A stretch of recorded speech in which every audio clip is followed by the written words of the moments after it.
Iran এবং পাকিস্তান।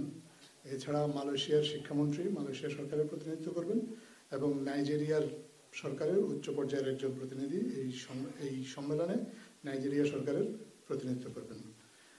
এই সম্মেলনের এবারের যে থিম সেটা হচ্ছে investing in youth and supporting SMEs shaping tomorrow's economy. তো আমাদের জন্য দুটোই খুবই গুরুত্বপূর্ণ বিষয়।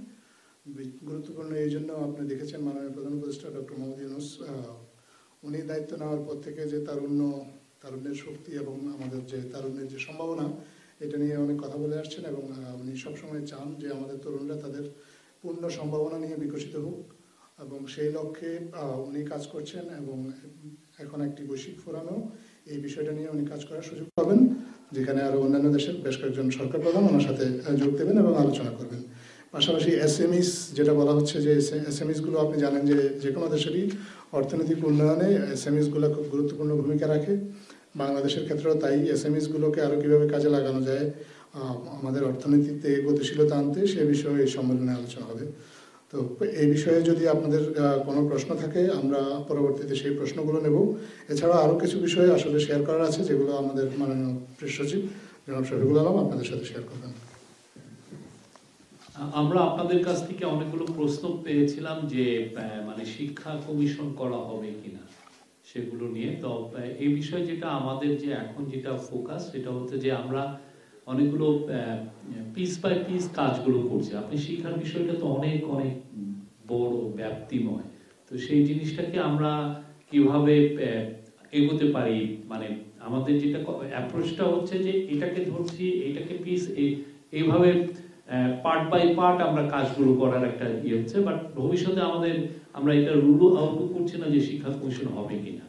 হ্যাঁ, তো যে কাজগুলো হচ্ছে বা যে কাজগুলো সেটার আমি একটা আউটলাইন আপনাদেরকে দিচ্ছি। সেটা হচ্ছে যে 9 এবং 10 এর আমরা টেক্সট বা বিশেষ করে সায়েন্সের ক্ষেত্রে টেক্সট রেশনালাইজেশন, মানে টেক্সট বুক যেগুলো এটা অনেক বড় আছে সেটাকে আসলে রেশনাল করে মোর আপ টু ডেট করে কিভাবে সবার জন্য যুগোপযোগী করা যায় সেটার একটা কাজ হবে, এটা আপনারা খুব দ্রুত দেখবেন। তারপর হচ্ছে যে ইউনিভার্সিটি গ্রান্টস কমিশন ছিল, তো আমরা ইউনিভার্সিটি গ্রান্টস কমিশনের গ্রান্ট শব্দটা বাদ দিয়ে ইউনিভার্সিটি কমিশন হবে এটা, এবং এইটা নিয়ে অনেক বড় কাজ হবে। আপনারা জানেন যে বাংলাদেশে অনেকগুলো ইউনিভার্সিটি হয়েছে, অনেকগুলো প্রাইভেট ইউনিভার্সিটি হয়েছে, ফলে ইউনিভার্সিটি গ্রান্টস কমিশনকে আমরা অনেক বড় বিগার একটা সংস্থা হিসেবে যাতে টার্সিয়ারি যত এডুকেশন আছে সেটাকে জানে তারা আরো মানে তার মানটা যাতে ধরে রাখার জন্য যত কাজ করা যায় সেই কাজগুলো যেন করতে পারেন, এটাকে খুবই যুগোপযোগী করা, এটাকে আরো মানে গ্লোবাল যেই টার্সিয়ারি এডুকেশন যে জায়গায় গিয়েছে যেমন সায়েন্স অ্যান্ড টেকনোলজির ক্ষেত্রে বা রিসার্চের ক্ষেত্রে সেই জায়গাগুলোকে আরো ফোস্টার করানো, সেই কাজটা ইউনিভার্সিটি কমিশন করবেন।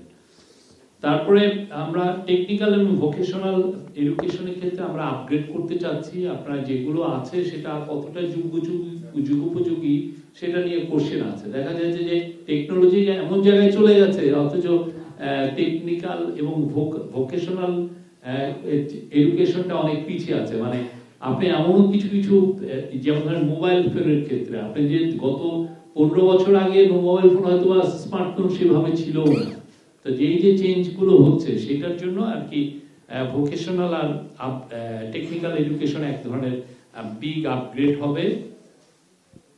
বেসরকারি স্কুল কলেজের যে অনলাইন টিচারদের যে এডুকেশন আপনারা জানেন তারা যে খুব বেশি ট্রেনিংটা পান সেটা তেমন একটা হয় না। বাংলাদেশে প্রচুর বেসরকারি স্কুল কলেজ আছেন, অনেক ক্ষেত্রে সেভাবে মানে টিচার্স ট্রেনিং একটা খুব বড় সাবজেক্ট। বাইরে আপনি আপনার স্টুডেন্টদের মান উন্নয়ন করতে হলে আপনার টিচার্সদেরও মানটা আপনার সেই লেভেলে নিতে হয়, কিন্তু সেই ক্ষেত্রে দেখা যায় যে সরকারি টিচাররা যতটুকু ট্রেনিং এর সুযোগ পান সেই সুযোগটা হয়তো বেসরকারি টিচাররা পান না।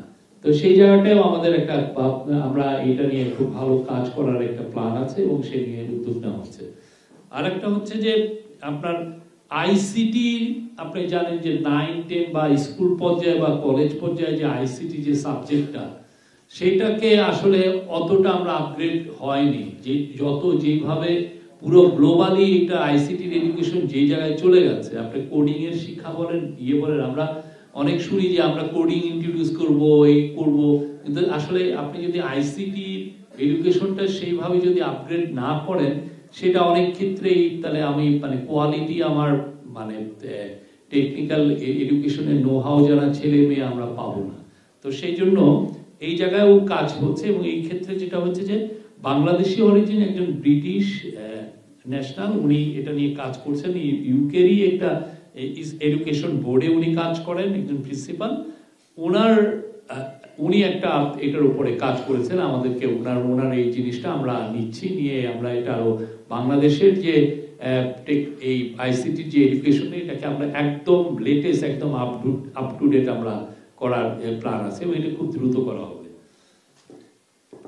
এই ছিল। আর হচ্ছে যে আরেকটা জিনিস যেটা আমরা লক্ষ্য করেছি, যেটা আমাদের অ্যাডভাইজার মহোদয় জয়েন করার পরই লক্ষ্য করেছেন, সেটা হচ্ছে যে শিক্ষা মন্ত্রণালয় বা শিক্ষার যে ডিপার্টমেন্টগুলো কেন্দ্রিক বিশাল একটা শিক্ষা, একটা ঘুষ টুস, এগুলোর বাণিজ্য হয়, একটা প্রমোশন বা একজনকে এখান থেকে ট্রান্সফার নিয়ে অন্য জায়গায়।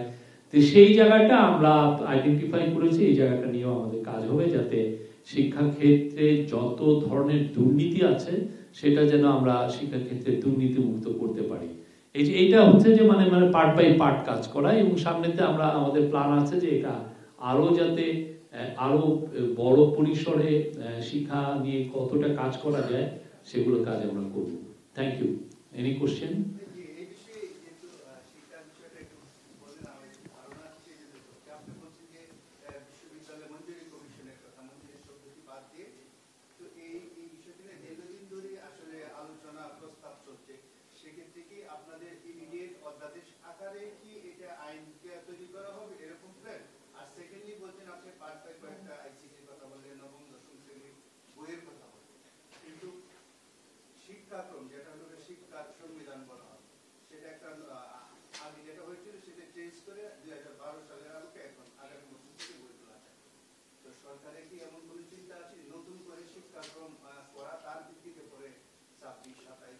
আমাদের অনেকগুলোরই প্ল্যান আছে, কিন্তু আমার কথা হচ্ছে যে আমরা কতটুকু ডেলিভার দিতে পারবো।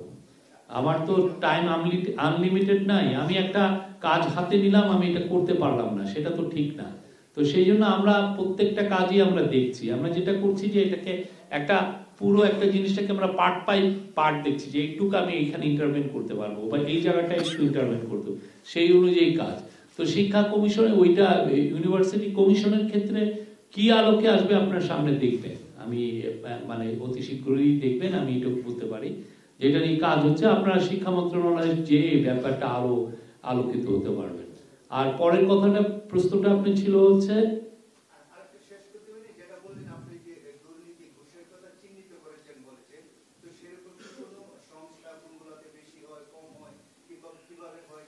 আমি এটা ব্রডার পার্সপেক্টিভে বললাম। এটা আপনারা যদি আরো ডিটেল জানতে চান, এডুকেশন মিনিস্ট্রিতে তো আছেই, সেখানে আপনারা কথা বলতে পারবেন। এই থ্যাংক ইউ।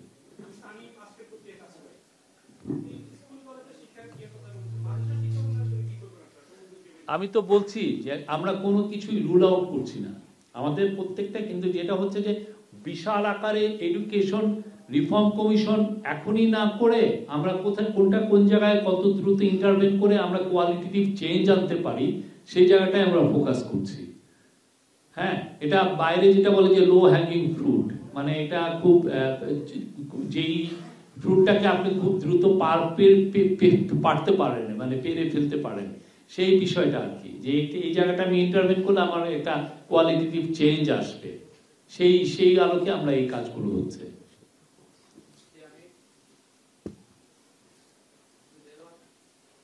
বলেন, শোনা যাচ্ছে, বলেন। আমি দেলোয়ার কালেকন্ঠে কাজ করি। মোস্তাফা ভাই বলছিলেন যে আপনার 2010 সালে সরকার যে জাতীয় শিক্ষানীতি করেছেন, যেটি সেটিও আওয়ামী লীগ সরকারি পরিবর্তনের জন্য সর্বশেষ একটি সংশোধনের কাজ করছিল, আমি যেটুকু জানি। যে ওই জাতীয় শিক্ষানীতি নিয়ে কিন্তু মানে ওভারঅল দেশের মানুষের মধ্যে একটা আলোচনা সমালোচনা করার পর থেকেই ছিল। এই জাতীয় শিক্ষার ক্ষেত্রে পরিবর্তনের যেহেতু বলছেন, যে এই জাতীয় শিক্ষানীতি নিয়ে কোনো পরিবর্তন বা এই নীতিমালাটা চূড়ান্ত কোনো কিছু করা হবে কিনা, ওই সরকার ভাবছে কিনা। আর একটা বিষয় যে আজকে জনপ্রশাসন সংস্কার কমিশন তাদের কিছু প্রস্তাবনার কথা বলেছেন সাংবাদিকদের সাথে মত বিনিময়, সেখানে তারা বলেছেন যে শিক্ষা ক্যাডার মানে বিলুপ্তির কথা, যে শিক্ষা ক্যাডার এবং স্বাস্থ্য ক্যাডার না থাকাই ভালো, তারা যে বিপুল পরিমাণ কাজ করেন বা এটা নিয়ে করেন, যে ওই বিষয়ে তারা যদি প্রস্তাবনা আসে বা ওই বিষয়গুলো নিয়ে আপনাদের যে আলাদা একটা শিক্ষা কমিশন গঠন করে শিক্ষার উন্নয়নে কাজ করা, ওই বিষয়গুলো নিয়ে অন্তর্বর্তী সরকার কোনো কিছু ভাবছে কিনা? ধন্যবাদ। দ্বিতীয়টার বিষয়ে আমি এখনো কিছু বলতে পারছি না, এই বিষয়ে আমাদের কোনো আলাপ আলোচনা হয়নি। আর প্রথমটার বিষয়টা আপনি যেটা বললেন যে শিক্ষা ওই রিফর্মের কথা তো আমি বললাম যে আমরা কোনো কিছু রুল আউট করছি না, সামনে আমরা দেখছি আমরা কতটুকু কি মানে আমরা এই জন্যই পার্ট বাই পার্ট কাজ করছি যাতে আমরা যে সমস্ত জায়গায় ইন্টারভেন করলে আমরা খুব দ্রুত রেজাল্ট পেতে পারি এবং আমাদের একটা কোয়ালিটিভ চেঞ্জ আসতে পারে, সেই জায়গাগুলো আমরা বেশি ফোকাস করছি। তো ভবিষ্যতে আমাদের প্ল্যান মানে আমরা শিক্ষা কমিশন করব কি করব না এটা মানে শিক্ষা অ্যাডভাইজার ওনারাই এটা ডিসিশন নেবেন।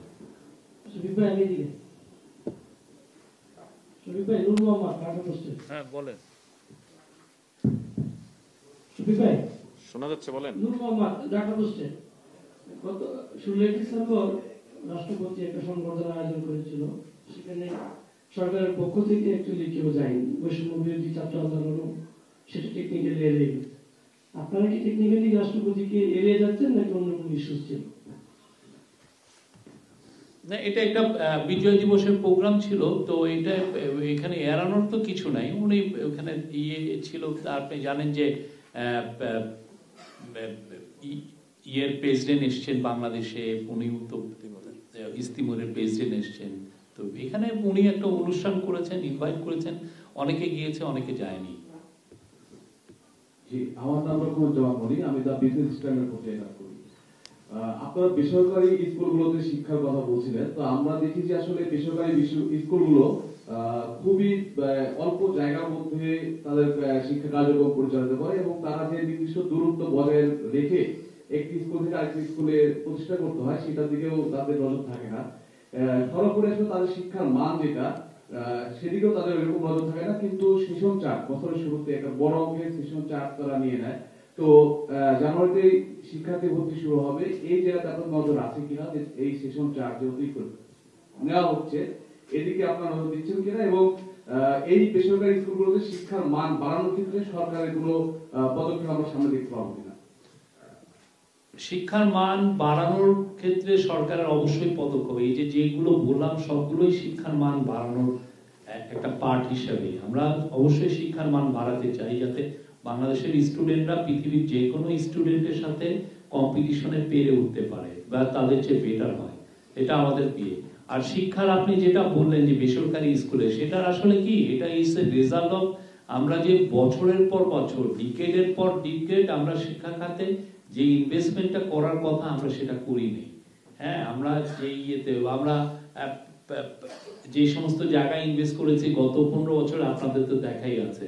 আমরা কর্ণফুলীর লিভারের নিচে কোনোদিন টানেলের দরকার ছিল না, সেখানে আমি তো 12,000 কোটি টাকা খরচ করে ফেলেছি, 450 কোটি টাকা দিয়ে করেছি। আমি গোপালগঞ্জের ওইখানে আমার কোনো রেল লাইনের দরকার ছিল না, আমি 2,000 কোটি টাকা দিয়ে রেল লাইন করে ফেলেছি। যেটা আমার দরকার ছিল সেই কাজটা করিনি। তো আমাদের গভর্নমেন্টের প্ল্যান হচ্ছে শিক্ষা খাতে বরাদ্দটা বাড়ানো।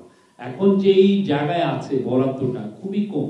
আপনি যদি গ্লোবালি এটার মাপ হচ্ছে যে আপনি জিডিপির কত পার্সেন্ট আপনি শিক্ষা খাতে ব্যয় করেন, আপনি দেখবেন যে বাংলাদেশ পৃথিবীর ওয়ান অফ দ্য লোয়েস্ট, খুবই কম। মানে আমার বাজেট হচ্ছে 70 বিলিয়ন ডলার, তার আমি আসলে কতটুকু আমি আসলে শিক্ষা খাতে ব্যয় করছি, সেটা সেই জিনিসটা তো এত বছর ধরে এটা হয় না। এবং আমরা এটা নিয়ে খুব বেশি লেখালেখি করি নেই, সিভিল সোসাইটির থেকে অনেক বেশি যে আওয়াজ আসার কথা ছিল সেটা আওয়াজও আসেনি। তো আমরা এটা এই পুরো জিনিসটা ইন্টারিম গভর্নমেন্ট দেখছে, এবং এই জন্য আপনি দেখেন প্রফেসর ওয়াহিদুদ্দিন মাহমুদ বাংলাদেশের, উনি খুবই বড় অর্থনীতিবিদ, বড় শিক্ষাবিদ, ইউনিভার্সিটি অফ ক্যামব্রিজে উনি পড়ে এসছেন। হ্যাঁ, তোমরা আরো অনেক স্কলারলি কাজ আছেন, উনি এটা নিয়ে কাজ করছেন। Thank you.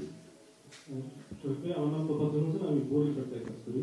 আমাদের প্রাথমিক বিদ্যালয়গুলোর মধ্যে হচ্ছে 11 রকমের শিক্ষাক্রম আছে, 11 মুখী শিক্ষা ব্যবস্থা আছে। এগুলোকে পৃথিবীর উন্নত দেশগুলোতে একমুখী শিক্ষা ব্যবস্থা হয়, এগুলোকে একমুখী করা বা সেই 11 মুখীটাকে কমিয়ে আনার কোনো পদক্ষেপ নেওয়া হয়েছে। না, এই যে আপনি যে বললেন এটাই বোঝা যাচ্ছে যে মানে কত শিক্ষাটা কত ব্যাপ্তিময়, মানে কত বিভিন্ন বিষয়। আমাদের প্রত্যেকটা জিনিসে আমাদের ইচ্ছা হচ্ছে শিক্ষার কোয়ালিটেটিভ চেঞ্জ আনা। সেই জায়গাটা কোথায়, যে সমস্ত জায়গায় দ্রুত ইন্টারভেনশন করলে আমরা রেজাল্ট পাবো সেটাকে আগে ফোকাস করছি, বাট ওভারঅল সবকিছু নিয়ে কাজ করার আমাদের ইচ্ছা আছে। আর D8 নিয়ে আপনারা প্রশ্ন করতে পারেন, সেখানে খুবই ইম্পর্টেন্ট একটা মিটিং, আমাদের মাননীয় প্রধান উপদেষ্টা যাচ্ছেন, আপনারা D8 নিয়ে কোশ্চেন করতে পারেন, আমাদের ডেপুটি প্রেস সেক্রেটারি মহোদয় আছেন।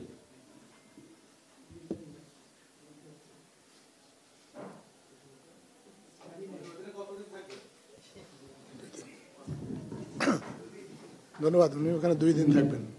কতদিন?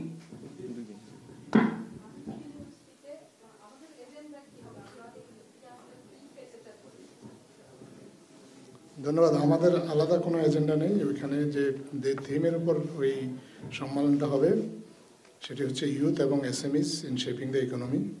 এই দুইটাই আমাদেরও এজেন্ডা, আমাদের জন্য দুটো খুবই গুরুত্বপূর্ণ ইস্যু, এবং এই দুটো নিয়ে মূলত আলোচনা হবে। এখানে কোনো চুক্তি বা কোনো ধরনের অ্যাবিউটি হবে বাংলাদেশের পক্ষে? না, এটা তো একটা মাল্টিল্যাটারাল একটা ইভেন্ট, এখানে বেশ কয়েকটি দেশের সরকার প্রধানরা আলোচনা করবেন। একটা বহুপাক্ষিক বিষয়ে পারস্পরিক যে সহযোগিতা কিভাবে বাড়ানো যায় সেটা নিয়ে নিশ্চয়ই আলোচনা হবে। আমি মেহেদী হাসান একুশে টেলিভিশনে কাজ করি। একটা ভিন্ন বিষয়ে প্রশ্ন করতে চাই, সেটা হলো বাজারে আবার সয়াবিন তেল পাওয়া যাচ্ছে না, এটা সরকারের নজরে এসেছে কিনা? আমরা বাজারের প্রত্যেকে খুব ইন্টেন্সিভলি মনিটর করছি, কোথায় কোথায় শর্টেজ হচ্ছে বা সাপ্লাই ক্রাঞ্চ হচ্ছে, সেই বিষয়গুলো আমাদের পুরো নজরে আছে।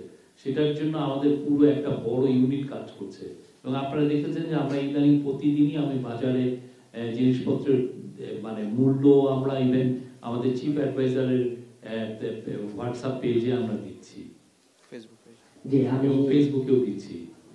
জি আমি আজহার রিমন, আমি এখন টিভি থেকে আসছি। গতকাল প্রধান উপদেষ্টা তার যে ভাষণ, উনি নির্বাচন সম্পর্কে একটা ইঙ্গিত দিয়েছে যে আগামী বছরের শেষের দিকে হতে পারে। আমার দুটো প্রশ্ন, যে তাহলে কি আমরা ধরে নিতে পারি যে সরকারের মেয়াদ আগামী বছরের শেষ পর্যন্ত, কিংবা এ নিয়ে যেহেতু আপনার সরকারের মুখপাত্র, এই জন্য প্রশ্নটা করছি যে এ নিয়ে আসলে রোড ম্যাপ জানতে চাইছে এখন বিএনপি, এই বিষয়টি আপনার উত্তর দেবেন কিনা? আমার তো মনে হয় যে রোড ম্যাপ খুব স্পষ্ট রোড ম্যাপ দেওয়া হয়েছে, ঠিক না? যদি মানে কম রিফর্ম হয় সেক্ষেত্রে মানে আপনি দেখেছেন যে ডিসেম্বরের মধ্যে হতে পারে, উনি একটা আলোকপাত করেছেন। আর এক্সাক্ট ডেট কি, এটা তো সত্যিকার অর্থে অনেক ক্ষেত্রে এটা ডিপেন্ড করবে রিফর্মের উপর, বাট উনি একটা মানে টাইম একটা দিয়ে দিয়েছেন। এর চেয়ে আর ক্লিয়ার রোড ম্যাপ আর কি হতে পারে? আপনি এক্সপেক্ট করতে পারেন যে ইলেকশন হচ্ছে 2026-এর জুনের 30 তারিখের মধ্যে, এটা তো একটা স্পষ্ট তো রোড ম্যাপ, ঠিক না? এখন আপনি যদি বলেন যে নমিনেশন পেপারের ডেট কবে, শিডিউল এটা তো নির্বাচন কমিশন দেবে। উনি একটু বলেন, আপনি বলে দেন।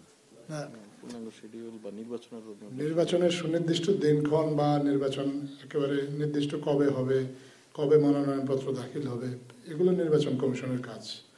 সরকারের কাজ হচ্ছে নির্বাচন কমিশনকে ফ্যাসিলিটেট করা, এবং এই নির্বাচনটা যাতে সুষ্ঠু হয় এটার জন্য প্রয়োজনীয় কিছু সংস্কারের একটা জাতীয় দাবি আছে, রাজনৈতিক দলগুলো থেকে, দেশের মানুষের পক্ষ থেকেও একটা দাবি আছে। এবং আমাদের যে জুলাই বিপ্লব, সেটার স্পিরিটটাও এটা যে আমাদের এর আগে আমাদের যে গণতান্ত্রিক যে প্রতিষ্ঠানগুলোকে পুরোপুরি ধ্বংস করে দেওয়া হয়েছিল, মানুষ দীর্ঘদিন ধরে ভোট দিতে পারেনি।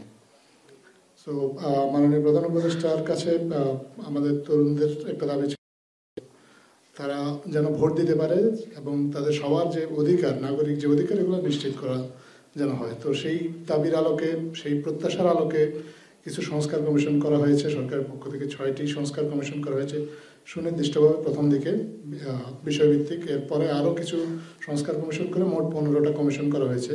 এই কমিশনের কয়েকটি কমিশন এর মধ্যে তাদের রিপোর্টও দিয়েছে, এবং বাকিগুলো আমরা আশা করছি যে খুব শিগগিরই সময় মতো রিপোর্টগুলো দিয়ে দেবে। তো এই রিপোর্টের পরে জাতীয় ঐক্যমত্য সৃষ্টির একটা উদ্যোগ নেওয়া হবে, এবং সেই লক্ষ্যে একটা ঐক্যমত্য কমিশন গঠন করারও প্রস্তাব মাননীয় প্রধান উপদেষ্টা ওনার ভাষণে দিয়েছেন, এবং উনি জানিয়েছেন সেই কমিশনটা আসলে কিভাবে কাজ করবে, ওনার নেতৃত্বে কিভাবে এই কমিশন জাতীয় ঐক্যমত্য সৃষ্টি করবে।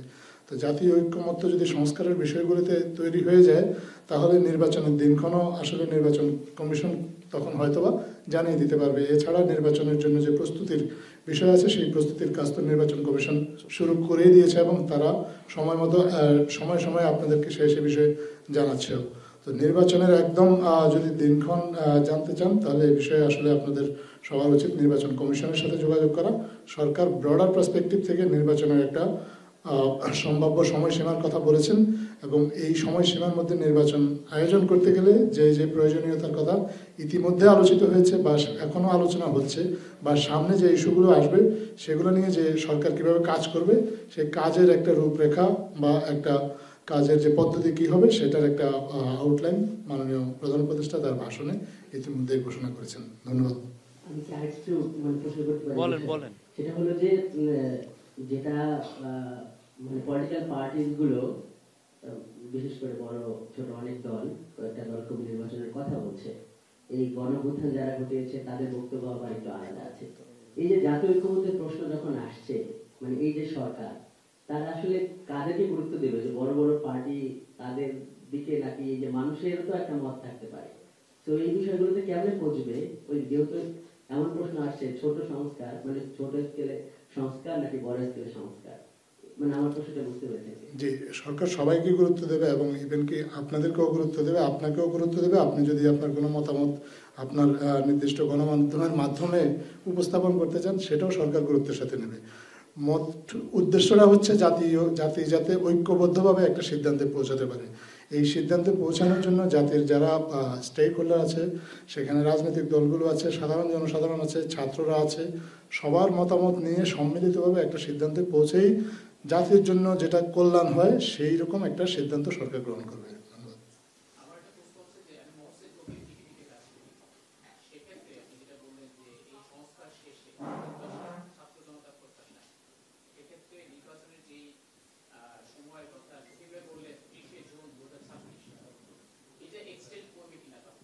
এটা যখন পরিস্থিতি তৈরি হবে তখন দেখা যাবে। এই বিষয়ে এখন স্পেকুলেশন করার মতো সময় হয়নি। সরি,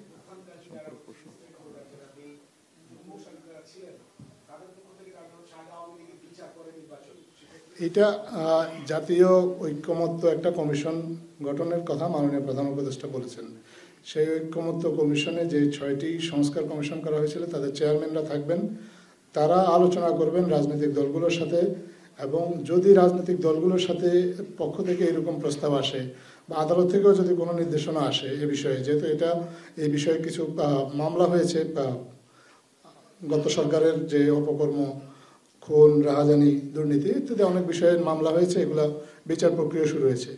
তো এই সবগুলো বিষয় বিবেচনায় নিয়ে সরকার যদি মনে করে বা যে কমিশনটা হচ্ছে তারা যদি মনে করে তাহলে তারা সে বিষয়ে সিদ্ধান্ত গ্রহণ করবে, সেই স্বাধীনতা তাদেরকে দেওয়া হবে। আওয়ামী লীগের বিচার, আওয়ামী লীগ তো না, যারা ধরেন পুরো হত্যায় জড়িত, যাদের হাতে রক্ত আছে তাদের বিচার হবে। এখানে কোনো মাপ নাই। এই জায়গাটায় যারা এই জুলাই আগস্টের গণহত্যায় যারাই জড়িত, যার হাতে রক্ত আছে তাদের বিচার, এবং যারা গুমে জড়িত, আপনারা দেখেছেন গুম কমিশনের রিপোর্ট কি ভয়াবহ একটা মানে কিভাবে গুম করা হয়েছে। আমরা জাস্ট পুরো রিপোর্টে আংশিক ইন্টারিম রিপোর্টের আমরা আংশিক 2টা চ্যাপ্টারের মতো আপনাদের সাথে আমরা শেয়ার করেছি। তাতে আপনারা দেখেছেন কি কতটা ভয়াবহ। যারা এগুলোয় জড়িত ছিলেন, পলিটিক্যাল পার্টি লিডার হোক, সেক্ষেত্রে সিকিউরিটি ফোর্সের লোক হোক, যেই হোক, তাদের বিচার হবে, এইটুকু আপনি নিশ্চিত থাকতে পারেন। সেক্ষেত্রে ভাই আমার কথা সেক্ষেত্রে অনেককে আমরা দেশের বাইরে চলে যেতে দেখেছি। অলরেডি এই কমিশন যাদের চিহ্নিত করেছে তার মধ্যে মনিরুল ইসলাম, উনি অলরেডি দেশের বাইরে থেকে স্ট্যাটাস দিয়েছেন। আমরা সম্প্রতি পত্রিকা দেখলাম যে ওবায়দুল কাদের সাহেব, উনি 3 মাস দেশেই ছিলেন, তারপরে তাকে তিনি দেশে চলে গেছেন। তো এক্ষেত্রে আপনি এর আগে বলেছিলেন যে এই তারা কিভাবে দেশ ছাড়বে, বিষয়টা সরকার খতিয়ে দেখবে। আসলে আপনারা কিভাবে খতিয়ে দেখছেন?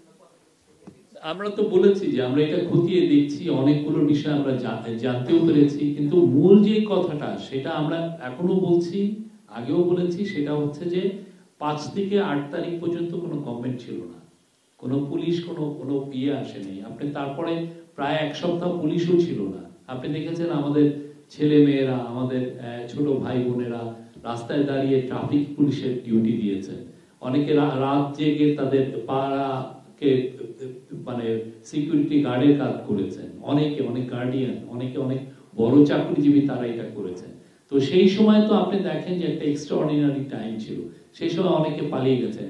আর ওবায়দুল কাদের 3 মাস বাংলাদেশে ছিলেন কি ছিলেন না, এটা পুরো জিনিসটা তো আমরা তো সত্যি সত্যি এটা তো তথ্যভাবে আমরা তো এভিডেন্সটা আমরা এখনো আমাদের হাতে নাই এই বিষয়ে। শফিক ভাই, আমি আনিসুল ইসলাম, আমি ইউএনডিতে কাজ করি। আমি একটু আপনি শিক্ষা নিয়ে কথা বলছেন, এই জন্য একটু বলতে চাই আপনাকে যে অভিভাবকরা এই সরকারের কাছে প্রত্যাশা করে যে শিক্ষা প্রতিষ্ঠানগুলো প্রাইভেট পড়া নির্ভর শিক্ষা থেকে যেন বেরিয়ে আসে। আর এই যে ঘন ঘন যে শিক্ষা ব্যবস্থার পরিবর্তন, এটা যেমন শিক্ষকরা বুঝতেছে না, ছাত্ররাও বুঝতেছে না। এই একটা ট্যাক্সই ব্যবস্থা যদি এই অন্তর্বর্তী সরকার করে, মানুষ সেটা প্রত্যাশা করে। আপনি শিক্ষা নিয়ে কথা বলছেন, সেজন্য আমি আপনাকে ধন্যবাদ। আমরা তো সেই লক্ষ্যেই কাজ করি যে প্রাইভেট মানে স্কুলের টিচারদের যে ট্রেনিং, যদি ট্রেনিং ভালো হয় বা আমরা যদি পাঠ্যপুস্তকগুলো রেশনালাইজ করতে পারি, তাহলে হয় কি সেক্ষেত্রে অনেক ক্ষেত্রে কোচিংও লাগে না। মূল জিনিসটা হচ্ছে যে শিক্ষা খাতে আমাদের আরো অনেক অনেক বেশি ইনভেস্ট করতে হবে। আমরা যদি আমাদের নেক্সট জেনারেশনকে গ্লোবাল জব মার্কেটের জন্য তৈরি করতে চাই, আমাদের অনেক অনেক বেশি ইনভেস্ট করতে হবে। আপনি যদি একটু শিক্ষা খাতে আপনি মানে আমাদের ব্যয়টা দেখেন অন্যান্য দেশের সাথে কম্পেয়ার করে, এটা সিস্টেমেটিক্যালি বছরের পর বছর কম আমরা ইনভেস্ট করছি। আপনি অনেক টিচার খুবই কম বেতন পান, প্রাইভেট স্কুলেরও টিচার আপনি দেখেন কয় টাকা বেতন পান। তো সেই জন্য আপনি এখন আমরা 4টা মাস এসেছি, আমরা দেখছি যে কোথায় কোথায় আমরা দ্রুত ইন্টারভেন করলে আমরা রেজাল্ট পেতে পারি, সেই কাজগুলো করছি এবং এটার জন্য আমাদের কাজগুলো অব্যাহত আছে। তো বাট এটা আমার মনে হয় যে এই ফোকাসটা আরো অনেক দিন ধরে থাকা উচিত। আপনারাও এটা নিয়ে কথাবার্তা বলেন, সামনে আরো যদি নতুন গভর্নমেন্ট আসে সেই সময় কথাটা বন্ধ করে রেখেন না, সেই সময় আরো জোরে বলেন, যাতে বাংলাদেশের শিক্ষা খাতে ইনভেস্টমেন্টটা বাড়ে।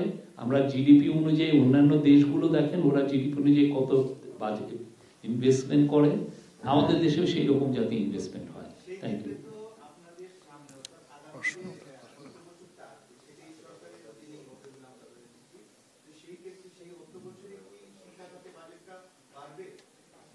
আমি এখনই কিছু স্পেকুলেট করতে পারছি না, বাজেট এখনো ধরেন 6 মাস বাকি, দেখি।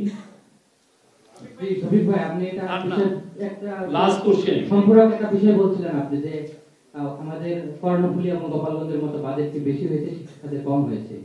এই অন্তর্বর্তী সরকার 4 মাস চলে যাচ্ছে, গত সরকারের বাজেট নিয়ে কিন্তু প্রচুর সমালোচনা ছিল। বিশিষ্ট অর্থনীতিবিদরা আমাদের দেশে বলছিলেন যে এই বাজেট হচ্ছে না, এই বাজেট মহাসড়কের বাজেট, এই বাজেট নানা রকম ধনীদের বাজেট।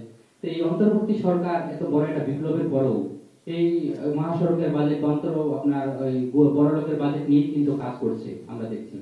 এইটাতে কোনো বড় সংস্কার মানে সংশোধনী বাজেট হয় একটা ডিসেম্বরে, জুলাইয়ের পরে আপনি আরো ভালো জানেন অর্থনীতির বিষয়গুলি, যে এইটাতে কোনো আমরা যেহেতু 4 মাসও পাইনি, সামনে এই ডিসেম্বরে পাবো কিনা সংশোধনী বাজেটে যে খাতগুলি অন্তর্বর্তী সরকারের জন্য কাজ করার জন্য তো অবশ্যই অর্থের প্রয়োজন, সেই যেগুলি কাজ করতে যাচ্ছে ওইগুলিতে এই বাজেটের বড় কোনো সংশোধনী আসবে কিনা, আর যদি এসে থাকে সেই সংশোধনীগুলো কোন কোন জায়গাতে আসতে পারে। ধন্যবাদ। আপনি তো দেখেছেন যে ওই আগের যে মানে আমাদের চোর জননী যেই অবস্থা ইকোনমিকে রেখে দিয়ে গিয়েছিলেন, হ্যাঁ, আপনি $900 মিলিয়ন রেখে দিয়ে গেছেন হচ্ছে আপনার আদানির পাওয়ারের বিল, বিভিন্ন আপনার গ্যাস কোম্পানি শেভরন থেকে সবাই আপনার কাছে টাকা পাচ্ছে। আপনার অন্যান্য যাদের থেকে আপনি বিদেশের থেকে আপনি এলএনজি কিনছেন, তারা আপনার কাছে বিলিয়নস অফ ডলার, অনেক মানে hundreds of billions of dollar পাচ্ছে। তো আমরা যেটা প্রথমে আমাদের কাজ ছিল যে আমরা ইন্টারন্যাশনালি একটা রাইট সিগন্যাল দেওয়া যে আমরা আপনাদের টাকাগুলো খুব দ্রুত পরিশোধ করছি। সে অনুযায়ী শেভরনের সাথে আমাদের একটা চুক্তি হয়েছে, একটা আন্ডারস্ট্যান্ডিং হয়েছে যে আমরা 6 মাসের মধ্যে ওদেরকে ডিউগুলো ক্লিয়ার করব। বা আদানিকে আমরা জানিয়েছি যে এইভাবে আমরা টাকাগুলো দিচ্ছি এবং তারা হ্যাপি। এই যে পুরো জায়গা, এই পুরো সমস্যাটা তো ওইখান থেকে তৈরি করা, তো ওইটাকে আমরা ফার্স্টে অ্যাড্রেস করতে হচ্ছে। $900 মিলিয়ন কিন্তু কম টাকা না, অনেক টাকা। তো ফলে যেটা হচ্ছে যে আমরা এগুলোকে অ্যাড্রেস করতে যে তারপরে আমাদের সামনের কথা চিন্তা করতে হচ্ছে। আমাদের অবশ্যই ফোকাস আছে যে বাজেটটাকে কি হয়েছে, বাজেটটা কিভাবে মানে এটাকে এমনভাবে এটাকে রিভিউ করা যাতে আমি যেগুলো প্রায়োরিটি এরিয়া যেখানে আমার একদম ইনভেস্ট করতেই হবে বা টাকা খরচ করতে হবে সেই জায়গায় যেন আমরা টাকা যাতে, বাট যেগুলো অপ্রয়োজনীয় না সেই জায়গা থেকে যেন আমরা টাকাটা সরিয়ে অন্য বেটার জায়গায় নিতে পারি। এই ধরনের এটা নিয়ে কাজ হচ্ছে, আমি একটু বলতে পারি, আর এটা নিয়ে ভালো কাজ হচ্ছে এবং আপনার এটা রেজাল্ট দেখতে